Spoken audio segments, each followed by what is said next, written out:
तो छत्तीसगढ़ शासन स्कूल शिक्षा विभाग द्वारा यह महत्वपूर्ण आदेश जारी किया गया है शालाओं एवं शिक्षकों के युक्तिकरण के संबंध में। जी हाँ दोस्तों, जैसे कि आप सभी को पता है कि छत्तीसगढ़ में शालाओं तथा शिक्षकों का युक्तिकरण होने वाला है, तो उसके संबंध में स्कूल शिक्षा विभाग के द्वारा गाइडलाइन जारी कर दिया गया है कि कितने दिनों में शिक्षकों का युक्तिकरण होगा, कब तक शिक्षकों का युक्तिकरण होगा और कब तक शालाओं का युक्तिकरण होगा, उसकी समय सीमा जो है जारी किया गया है। आप लोग नीचे देख सकते हैं। और साथ ही साथ उनके द्वारा यह भी गाइडलाइन तैयार किया गया है कि प्राथमिक विद्यालय में कितने अनुपात में छात्रों के कितने अनुपात में जो है शिक्षक रहने चाहिए और किन शिक्षकों का यहाँ पर युक्तिकरण होगा, उसकी पूरी जानकारी इस PDF में दिया गया है। तो इसकी पूरी जानकारी इस वीडियो में देने वाले हैं, तो आप सभी लोग वीडियो में बने रहें। और यदि अभी तक चैनल को सब्सक्राइब नहीं किए हैं तो चैनल को सब्सक्राइब जरूर करें। दोस्तों, आप लोग देख सकते हैं यहाँ पर शालाओं एवं शिक्षकों के युक्तिकरण के संबंध में यहाँ गाइडलाइन जारी किया गया है छत्तीसगढ़ स्कूल शिक्षा विभाग के द्वारा, ठीक है। जिसमें सबसे पहले तो जो शालाओं का युक्तिकरण होगा और शिक्षकों का जो युक्तिकरण होगा उसके संबंध में जो समिति गठन किया जाएगा उसके बारे में बताया गया है कि सबसे पहले विकासखंड स्तरीय समिति का गठन किया जाएगा और जिला स्तरीय समिति का गठन किया जाएगा। और इनका जो कार्य रहेगा वह कार्य यही रहेगी कि किस विद्यालय का युक्तिकरण करना है और किस विद्यालय में अतिशेष शिक्षक है उसकी सूची बनाना इनका प्रमुख जो है कार्य रहेगा। अब बात करते हैं दोस्तों कि शालाओं का युक्तिकरण के संबंध में जो समय सीमा जारी किया गया है कि कब तक होगा उसके बारे में। सबसे पहले बात करते हैं शालाओं का युक्तिकरण। तो आप लोग देख सकते हैं शालाओं का युक्तिकरण करने की जो समय सीमा है वह शुरू होगी 20 अगस्त से जो है विकासखंड स्तरीय सबसे पहले सूची तैयार करेगी। उसके बाद जो है 16 सितंबर तक इसकी जो पूरी प्रक्रिया है शालाओं को भेज दिया जाएगा इसका आदेश कि आपका युक्तिकरण हो चुका है, ठीक है। उसके बाद शिक्षकों का युक्तिकरण जो है शुरू होगा। यह होगा 4 सितंबर से। सबसे पहले 4 सितंबर को जो विकासखंड स्तरीय समिति जो गठित हुई होगी उनके द्वारा अतिशेष शिक्षकों का चिन्हांकन किया जाएगा, ठीक है। उसके बाद अंतिम प्रक्रिया जो है 11 अक्टूबर तक इसकी हो जाएगी। 11 अक्टूबर को शिक्षकों का युक्तिकरण कर दिया जाएगा और उसकी पदस्थापना संबंधी जो आदेश है वह जारी कर दिया जाएगा 11 अक्टूबर 2024 तक। तो इसकी समय सीमा आप लोग देख सकते हैं यहाँ से।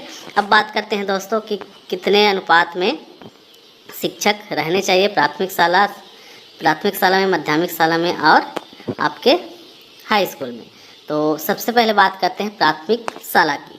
तो प्राथमिक शाला में आप लोग देख सकते हैं सबसे पहले है युक्तिकरण वाले प्राथमिक विद्यालयों की कुल दर्ज संख्या यदि 60 या उससे कम है तो वहाँ एक प्रधान पाठक एवं एक सहायक शिक्षक रहेंगे, शेष अतिशेष की श्रेणी में आएंगे।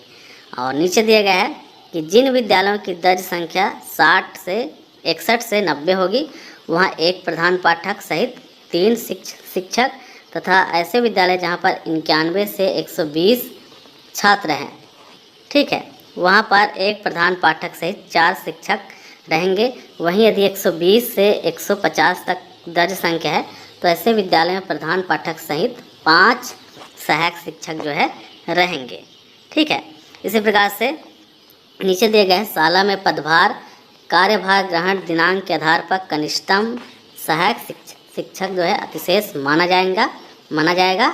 ठीक है, फिर आगे है समीप की प्राथमिक शालाओं के युक्तिकरण के फलस्वरूप अतिशेष शिक्षकों की गणना बिंदु क्रमांक 1 से 4 के अनुसार की जाएगी। ठीक है, इसी प्रकार यदि हम माध्यमिक शाला की बात करें तो माध्यमिक शाला में भी दिया गया है कि एक ही परिसर के युक्तिकरण वाले पूर्व माध्यमिक शालाओं में छात्र संख्या के अनुपात में शिक्षकों की गणना की जाएगी। प्रधान पाठक को भी शिक्षक के पद के रूप में जोड़कर इसकी गणना की जाएगी। ठीक है, फिर आगे दिया गया है युक्तिकरण वाले पूर्व माध्यमिक शालाओं में जिनकी दर्ज संख्या 105 या उससे कम है।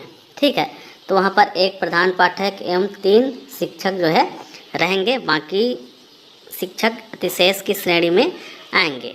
ठीक है, फिर आगे है जिन विद्यालयों की दर्ज संख्या 106 से 140 है वहाँ पर प्रधान पाठक सहित 5 शिक्षक पदस्थ होंगे। इसी तरह से प्रत्येक 35 छात्र संख्या में एक अतिरिक्त शिक्षक देय होगा। अतिशेष की गणना करते समय विषय को ध्यान में रखा जाएगा। तो विषय का अनुसार यहाँ पर मतलब विषय का क्रम यहाँ पर दिया गया है कि किस क्रम में शिक्षकों को यहाँ पर रखा जाएगा, जिसमें सबसे पहले अंग्रेजी विषय वाले शिक्षक को, फिर गणित, फिर कला, फिर विज्ञान, फिर हिंदी, फिर संस्कृत, उर्दू या फिर वाणिज्य वाले शिक्षक को यहाँ पर रखा जाएगा। इसी प्रकार यदि हम बात करते हैं हाई स्कूल तथा हायर सेकेंडरी स्कूल की, तो यहाँ पर प्रत्येक विषय में एक व्याख्याता होना जरूरी है। ठीक है, और नीचे संख्या का अनुपात भी दिया गया है, जिसमें कहा गया है कि हाई तथा हायर सेकेंडरी स्कूल में जहाँ दर्ज संख्या बहुत कम है और वहाँ एक ही विषय के 2 व्याख्याता कार्यरत हैं, तो एक व्याख्याता को जो है अतिशेष माना जाएगा, जो कि कनिष्ठतम व्याख्याता रहेंगे उसको अतिशेष यहाँ पर माना जाएगा। फिर दूसरा, हायर सेकेंडरी स्कूल में स्वीकृत किसी संकाय में एक भी छात्र छात्रा अध्ययनरत नहीं है, तो ऐसी स्थिति में संबंधित संकाय के व्याख्याता को अन्यत्र स्कूल में जो है भेजा जाएगा। फिर आगे है हाई स्कूल तथा हायर सेकेंडरी स्कूल में स्वीकृत पद के विरुद्ध एक से अधिक व्याख्याता कार्यरत होने पर दोनों में से जो कनिष्ठ होगा उसे अतिशेष माना जाएगा। फिर आगे है विकासखंड स्तरीय समिति उपरोक्त निर्देश अनुसार अतिशेष व्याख्याताओं की सूची एवं विद्यालयवार पद की रिक्तता की सूची तैयार करेगी। मतलब यहाँ पर देख सकते हैं किस अनुपात में आपके सहायक शिक्षक होने चाहिए, शिक्षक होने चाहिए और व्याख्याता होने चाहिए, उसकी जानकारी यहाँ पर दिया गया है। अब बात करते हैं दोस्तों काउंसलिंग की प्रक्रिया की। तो काउंसलिंग की प्रक्रिया के आधार पर जो है यह पूरी जो प्रक्रिया है युक्तिकरण वह लिया जाएगा। जी हाँ दोस्तों, काउंसलिंग की प्रक्रिया के आधार पर ही यह जो प्रक्रिया है पूरी प्रक्रिया वह होगी, जिसमें दिया गया है कि सबसे पहले काउंसलिंग की प्रक्रिया में तो अतिशेष शिक्षकों को सबसे पहले ऐसे स्कूल में भेजा जाएगा जहां पर शिक्षक नहीं है तथा केवल एक ही शिक्षक के वाले विद्यालय है। ऐसे स्कूल में पहले उसको प्राथमिकता दिया जाएगा, मतलब ऐसे स्कूलों में उनको जो है दिया जाएगा पदस्थापना। फिर दूसरा है शिक्षक विहीन विद्यालयों एवं एकल शिक्षक के विद्यालयों में पदस्थापना के पश्चात जिन शालाओं में दर्ज संख्या अधिक है तो उनमें आवश्यकता अनुसार पदस्थापना की जाएगी। ठीक है, उसके बाद है पूर्व माध्यमिक विद्यालयों तथा हाई स्कूल तथा हायर सेकेंडरी स्कूल में पदस्थापना हेतु विषय का ध्यान रखा जाएगा। फिर आगे है काउंसलिंग हेतु जितने शिक्षक अतिशेष हैं उतने ही संख्या में शिक्षक विहीन एकल शिक्षक के एवं अधिक दर्ज संख्या वाले विद्यालयों को दर्शित किया जाए, किंतु यह ध्यान में रखा जाएगा कि सभी शिक्षक विहीन विद्यालयों एवं इसके पश्चात सभी एकल शिक्षक के विद्यालय को अनिवार्य रूप से दर्शित किया जाए। तो इस प्रकार से जो अतिशेष शिक्षक है उसकी काउंसलिंग प्रक्रिया होगी। फिर नीचे स्पष्ट रूप से एक और महत्वपूर्ण लाइन लिखा गया है कि जो शिक्षक परीक्षा अवधि में हैं उनकी गणना अतिशेष के रूप में नहीं की जाएगी, क्योंकि परीक्षा अवधि समाप्ति के पश्चात ही उनकी संस्था में परिवर्तन संभव है। मतलब दोस्तों अभी जो चयनित शिक्षक है 2019 शिक्षक भर्ती में जिनकी परीक्षा अवधि अभी समाप्त नहीं हुई है, वे अतिशय शिक्षक की श्रेणी में नहीं आएंगे। इस प्रकार की पूरी स्पष्ट रूप से यहाँ पर लिखा गया है, जो कि बहुत ही बड़ी और उनके लिए एक अच्छी खबर है। तो आप लोग देख सकते हैं कि किस प्रकार से यहाँ पर काउंसलिंग प्रक्रिया होगी। फिलहाल हम एडीओ भर्ती के ऊपर बात करने वाले हैं। आप सबको बहुत पहले से पता होगा कि यहाँ पे 400 पोस्ट जो है यहाँ पे रखे, मतलब कि रिक्त हैं, जिस पे भर्ती आनी है, ठीक है। लेकिन आपको बता दूं, पूरे 400 पदों को जो है यहाँ पे स्वीकृति नहीं मिली है।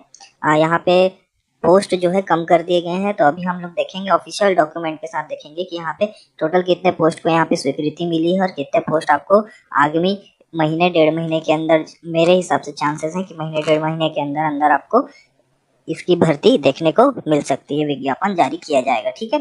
तो चलिए एक बार देख लेते हैं यहाँ पे। तो कृपया विभागीय प्रस्ताव का अवलोकन करें। यहाँ पे पढ़ सकते हैं आप लोग, विभाग द्वारा विकास आयुक्त कार्यालय अंतर्गत सहायक विकास विस्तार अधिकारी के 393 पद एवं बैकलॉग के 7 पद, कुल आपका 400 पद रिक्त पदों की भर्ती सहमति चाही गई है, ठीक है। यहाँ पे पदों का विवरण निम्न अनुसार है। यहाँ पे पदों का विवरण आप देख लीजिएगा, ठीक है। यहाँ टोटल आप देख सकते हैं, टोटल 400 पोस्ट यहाँ पे रिक्त बताए गए हैं। उसके बाद देख लीजिए आगे, तो उक्त पदों को भरे जाने की स्थिति में कुल वार्षिक भार यहाँ पे 1679 लाख आने की संभावना है, ठीक है।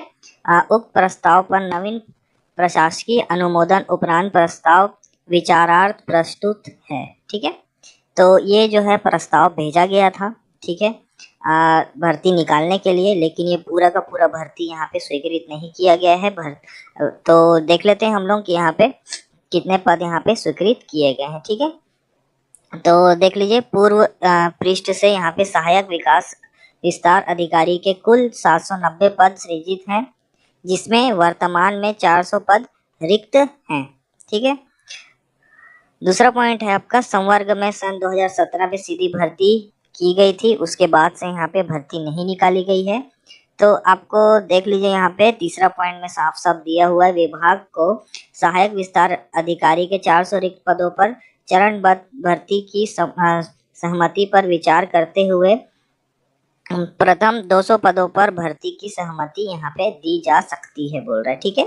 तो कृपया यहाँ पे आगे देख लेते हैं। तो यहाँ पे पूरा चांस है कि आपका प्रथम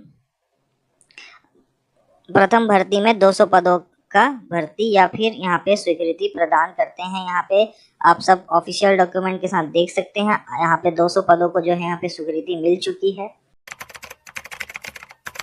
उच्च शिक्षा ने पिछले अक्टूबर में मंगाए थे प्रयोगशाला परिचारक के आवेदन। देखिए अक्टूबर में मंगाया जा चुका है। आगे क्या है जानकारी देखते हैं। फॉर्म भरे 10 माह हो गए हैं। परीक्षा की तिथि अब भी तय नहीं की गई है। 7 लाख आवेदकों को इसका इंतजार है। तो देखिए यहाँ पे आगे देखते हैं क्या है। उच्च शिक्षा विभाग की ओर से प्रयोगशाला परिचारक समेत ग्रेड 4 के अन्य पदों के लिए 10 माह पहले आवेदन मंगाए गए थे, लेकिन परीक्षा की तारीख अब तक तय नहीं हुई है। 880 पदों पर भर्ती के लिए प्रदेश के 7 लाख युवाओं ने आवेदन किया है। तो देखिए 7 लाख युवाओं आवेदन किए हैं। पद कितने हैं? 880 पद। जाहिर सी बात है इसी को भी इंतजार रहेगा और तैयारी करते करते किसी का भी मन भी उब जाता है। ये एग्ज़ाम जल्दी होना चाहिए, हम भी चाहते हैं। जानकारों का कहना है कि उच्च शिक्षा विभाग की ओर से इस भर्ती के लिए पिछले साल अक्टूबर में आवेदन मंगाए गए थे। तब विभाग की यह उम्मीद नहीं थी कि इतनी संख्या में फॉर्म आ जाएगा। ज़्यादा आवेदन होने के कारण इस भर्ती के लिए परीक्षा आयोजित करने का प्रस्ताव व्यापम को भेजा गया। संभावना थी कि व्यापम की ओर से परीक्षा तारीख जल्द घोषित हो जाएगी, लेकिन अब तक परीक्षा शेड्यूल जारी नहीं किया गया। दरअसल व्यापम ने इस परीक्षा से संबंधित कुछ जानकारी उच्च शिक्षा से मांगी थी, लेकिन वहाँ यह जानकारी नहीं मिली। ये दिया है, इसलिए परीक्षा में अभी और देरी होने की संभावना है। उधर इस भर्ती को लेकर उच्च शिक्षा विभाग ने कुछ महीने पहले एक निर्देश जारी किया था। इसमें कहा गया था कि आवेदकों को अपना आवेदन पत्र क्रमांक व्यापम की वेबसाइट में प्रमाणित करना होगा।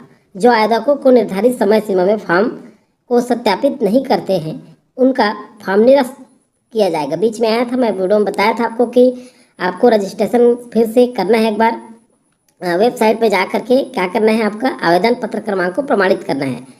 तो लगभग सभी स्टूडेंट ने कर चुके होंगे, सभी अभ्यर्थी कर चुके होंगे। इसी तरह आवेदन में किसी तरह का संशोधन नहीं होगा। आवेदन को प्रमाणित करने की तारीख संबंधित निर्देश आचार संहिता समाप्त होने के बाद उच्च शिक्षा विभाग और व्यापम की वेबसाइट पर जारी की जाएगी। आचार संहिता समाप्त हुए 2 महीने से ज़्यादा की समय बीत चुका है, लेकिन उच्च शिक्षा विभाग से कोई नया निर्देश जारी नहीं हुआ है। अब देखिए ये कहा जा रहा है, लेकिन जो फॉर्म फिलअप किए हैं उसका एग्ज़ाम तो होगा, हालांकि लेट हो रहा है, लेकिन हमारी ओर से आपको एक सुझाव है कि आप लगातार तैयार, अपेक्षा है कि व्यापम जल्दी इसका परीक्षा लें, क्योंकि बहुत सारे युवा हैं, बेरोजगार साथी हैं, उनको भी इंतजार है इस टाइम का। देखिए प्रयोगशाला परिचारक की परीक्षा 100 अंकों की होगी। प्रयोगशाला परिचारक लिखित परीक्षा 100 अंकों की होगी। इसमें से 2 भाग होंगे। भाग 1 9वीं 10वीं के आधार पर साइंस से संबंधित 60 सवाल पूछे जाएंगे। ये सिलेबस भी आपको पता है, देख लीजिए एक बार फिर से। प्रत्येक प्रश्न पर 1 अंक का होगा। भाग 2 में 40 अंकों की परीक्षा होगी। इसमें भारत व छत्तीसगढ़ के सामान्य अध्ययन पर आधारित प्रश्न होंगे। इसी तरह चतुर्थ श्रेणी के अन्य पदों की परीक्षा में भी 100 अंकों के 100 प्रश्न पूछे जाएंगे। सभी ऑब्जेक्टिव रहेंगे। यह परीक्षा 2 घंटे की होगी। इसमें सामान्य ज्ञान, छत्तीसगढ़ का इतिहास, स्वतंत्रता आंदोलन, छत्तीसगढ़ का योगदान, छत्तीसगढ़ का भूगोल, जलवायु, जनगणना, पर्यटन स्थल, छत्तीसगढ़ प्रशासनिक ढांचा, पंचायती राज पर आधारित प्रश्न पूछे जाएंगे। और प्रयोगशाला परिचारक एग्जाम से पहले आपको हमारे चैनल के माध्यम से लगातार प्रैक्टिस भी कराया जाएगा। ओल्ड क्वेश्चन पेपर भी होगा तो मैं आपको सॉल्व कराऊंगा, तो इसके लिए आप निश्चिंत रहें। और हमारे चैनल में प्लेलिस्ट में जाकर के छात्रा अधीक्षक परीक्षा और पीएससी सीजीपीएससी में आप ये जीके जीएस इंडिया का, छत्तीसगढ़ का आप देख सकते हैं, मैथ से भी अध्ययन कर सकते हैं। चलिए अगला देखते हैं। व्यापम से इस महीने होगी लैब टेक्नीशियन की परीक्षा, जिसका लगातार हमारे चैनल के माध्यम से ओल्ड क्वेश्चन पेपर सॉल्व हो रहा है, तो इसमें साइंस आपका काम आ जाएगा। देखिए व्यापम की ओर से इस महीने पहले लैब टेक्नीशियन और लैब अटेंडेंट की भर्ती 25 अगस्त को आयोजित की जाएगी। देखिए 25 अगस्त को हो रहा है। राज्य न्यायालयिक विज्ञान प्रयोगशाला के प्रस्ताव पर व्यापम से यह भर्ती परीक्षा हो रही है। परीक्षाओं के लिए 2.5 लाख से अधिक फॉर्म मिले हैं। इसी तरह अगले महीने व्यापम से 3 भर्ती परीक्षाएं होंगी। 15 सितंबर को छात्रावास अधीक्षक है, 29 सितंबर को उच्च शिक्षा विभाग प्रयोगशाला और तकनीशियन, मत्स्य निरीक्षक, पालन विभाग की परीक्षा होगी। 19 अक्टूबर में सहायक सांख्यिकी अधिकार प्रयोगशाला व्यापम से परीक्षा होगा, आयोजित की जाएगी। और के लिए 20 अक्टूबर को होगी। देखिए क्या है, प्रयोगशाला अधिकारी, सांख्यिकी अधिकारी और प्रयोगशाला व्यापम से परीक्षा आयोजित की जाएगी। यह परीक्षा 20 अक्टूबर को होगी। तो आज के वीडियो में फिलहाल इतना ही, मिलेंगे नेक्स्ट वीडियो में। आशा करता हूँ कि आपको वीडियो अच्छा लगा होगा। अगर वीडियो अच्छा लगा तो इसे ज्यादा से ज्यादा लोगों तक शेयर करें, लाइक करें, सब्सक्राइब जरूर करें। वीडियो देखने के लिए आप सभी को बहुत बहुत धन्यवाद।